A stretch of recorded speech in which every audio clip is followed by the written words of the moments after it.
Assalamualaikum warahmatullahi wabarakatuh. Hai semuanya, kembali kita ketemu pada topik sistem temu kembali informasi. Kali ini kita akan membahas tentang perankingan dokumen dengan menggunakan Cosin Similarity. Perankingan dokumen ini seringkali kita lakukan pada implementasi sebuah sistem temu kembali informasi, di mana kita akan melakukan pengurutan dokumen-dokumen teks berdasarkan nilai similaritas tertentu. Ada banyak cara atau metode untuk melakukan pengukuran tersebut. Dua di antaranya yang cukup populer adalah Cosin Similarity dan Euclidean Distance.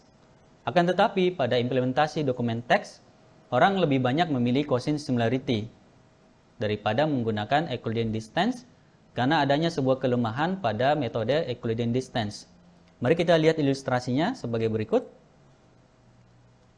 Di sini ada representasi dokumen teks dalam bentuk bidang dua dimensi. Di sini ada 4 vektor dokumen teks, yaitu D1, dokumen D2, dokumen D3, serta dokumen query QI. Kita lihat bahwa pada dokumen D1, dia hanya memiliki kata akba sebanyak 2. Kemudian dokumen D3, dia hanya memiliki kata stimik sebanyak 3, serta dokumen D2, dia memiliki kata stimik sebanyak 5, serta kata akba sebanyak 4. Sehingga vektornya arahnya ke sini. Kemudian saya melakukan pencarian dengan menggunakan query QI dengan memasukkan kata stimik 2 serta kata akba 2. Sehingga vektor dokumen QI arahnya ke sini.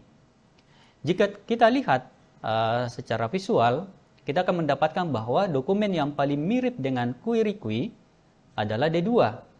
Karena antara kedua dokumen ini, QI dan D2, memiliki kata-kata yang sama di dalamnya.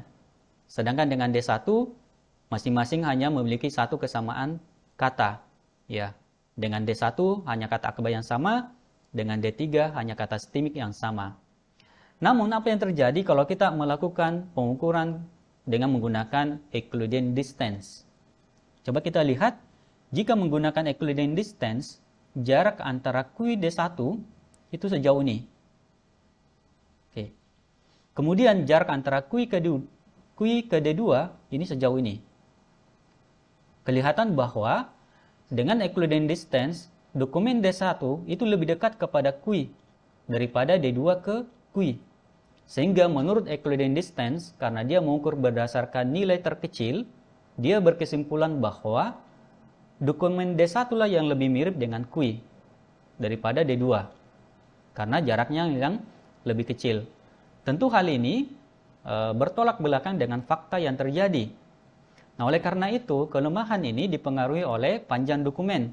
Kita lihat di sini, memang D2 memiliki kata yang sama dengan QI, tetapi jumlah kata di dalamnya jauh lebih banyak, sehingga vektornya memiliki panjang vektor yang lebih panjang dibandingkan dengan QI. Walaupun isinya sama di dalam. Nah, kelemahan ini kemudian diperbaiki dengan pengukuran sudut. Salah satunya menggunakan Cosin Similarity. Dengan Cosin Similarity, kita akan menghitung nilai cosinus sudut antara kedua vektor dokumen teks. Misal antara dokumen QI dengan D1, ini ada sudut, kita namakan misalnya sudut alfa, kita ukur cosinusnya. Kemudian antara QI dengan D2, misalnya sudut theta, kita ukur cosinusnya. Kita akan mendapatkan bahwa nilai cosinus antara QI, sudut QI dengan D2 itu lebih tinggi dibandingkan QI dengan D1. Bahkan jika kedua dokumen itu sangat betul-betul mirip keduanya, dia bisa berdempet, artinya sudut antara keduanya 0. Cosinus sudut 0 adalah 1, atau dengan kata lain memiliki nilai cosinus paling tinggi.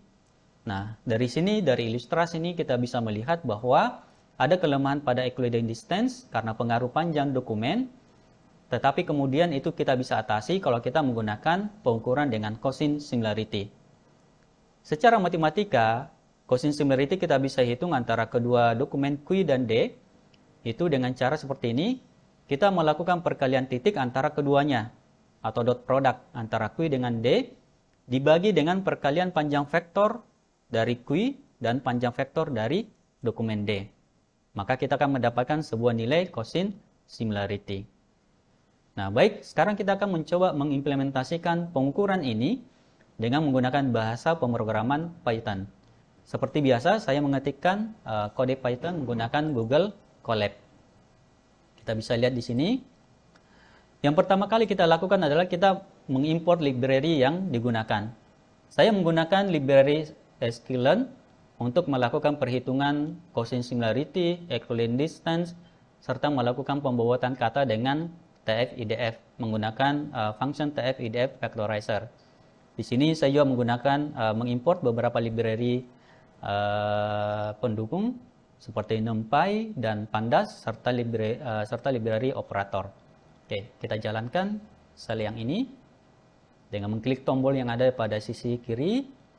Kemudian di sini saya menyediakan dataset terdiri atas 4 dokumen, 3 dokumen yang akan kita cari serta sebuah dokumen query.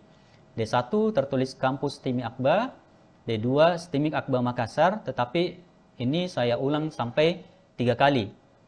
Kemudian D3 Kota Makassar, Kota Dunia. Saya akan melakukan pencarian dengan memasukkan kata kunci STIMIK Akbar Makassar. Kalau kita lihat secara sekilas, kelihatan bahwa dokumen yang paling mirip dengan QUI adalah D2. Kenapa? Karena ketiga kata kunci pada query itu ada semua pada D2. Sedangkan pada D1 hanya memenuhi 2 kata kunci yaitu STIMIK Akbar, dan pada D3 hanya memenuhi 1 kata kunci yaitu kata Makassar. Nah, kita akan membandingkan hasil pengukuran equivalent distance dengan quotient similarity. Yang pertama, kita akan mengukur dengan equivalent distance, namun sebelumnya kita melakukan perhitungan frekuensi kemunculan kata. Di sini saya menggunakan count factorizer dari library sklearn. Ini kemudian hasilnya saya tampilkan dalam bentuk data frame yang berasal dari library Pandas. Kita lihat hasil seperti ini. Ini adalah jumlah kemunculan setiap kata-kata ini pada setiap dokumen. Misalnya kata Akbar pada D1 muncul 1 kali, pada D2 dia muncul 3 kali.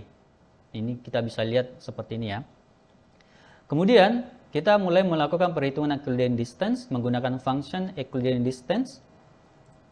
Terus kita tampilkan hasilnya dalam bentuk data frame dari Pandas seperti ini.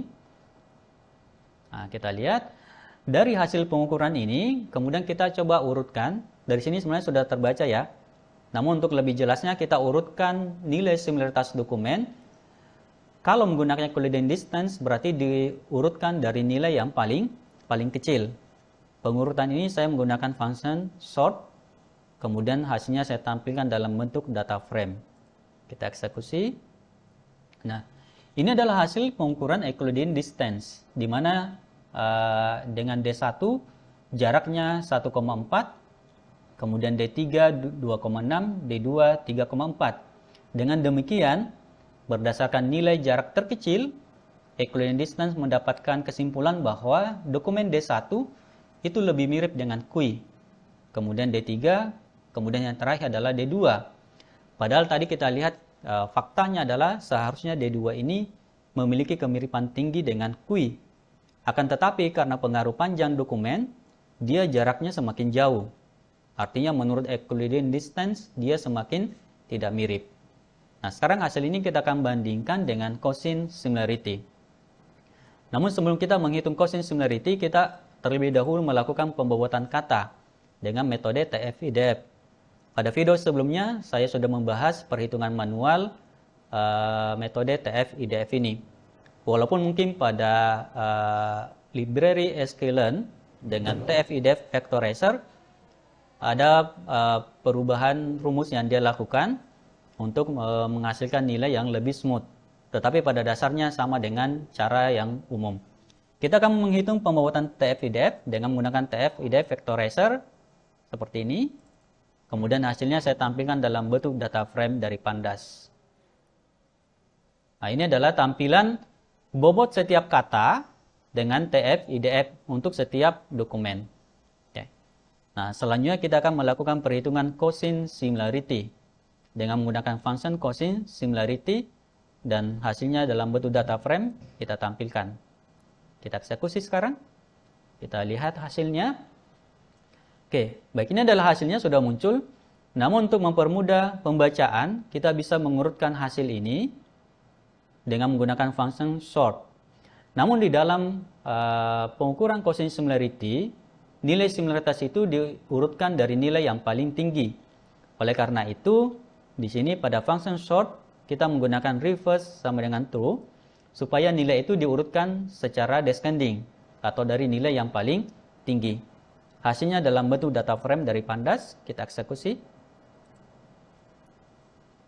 Nah, ini adalah hasil pengukuran cosine similarity. Kita mendapatkan bahwa berdasarkan nilai cosine similarity, D2 mendapatkan nilai 1. Artinya, antara Q dengan D2 itu betul-betul mirip. Karena nilainya 1 atau nilai yang paling tinggi dari cosinus. Ya. Ini sebenarnya sudah melalui beberapa proses penyesuaian ya. Misalnya menghilangkan pengaruh panjang dokumen, kemudian dan lain sebagainya seperti itu. Kemudian dengan D1 nilainya 0,54. Oke, D3 0,15. Sehingga hasil cosine similarity ini kita lihat bahwa dia lebih sesuai dengan fakta di lapangan, bahwa dokumen D2 lah yang memiliki kemiripan paling tinggi. Bahkan di sini mendapatkan nilai sangat tinggi 1 karena betul-betul mirip antara keduanya.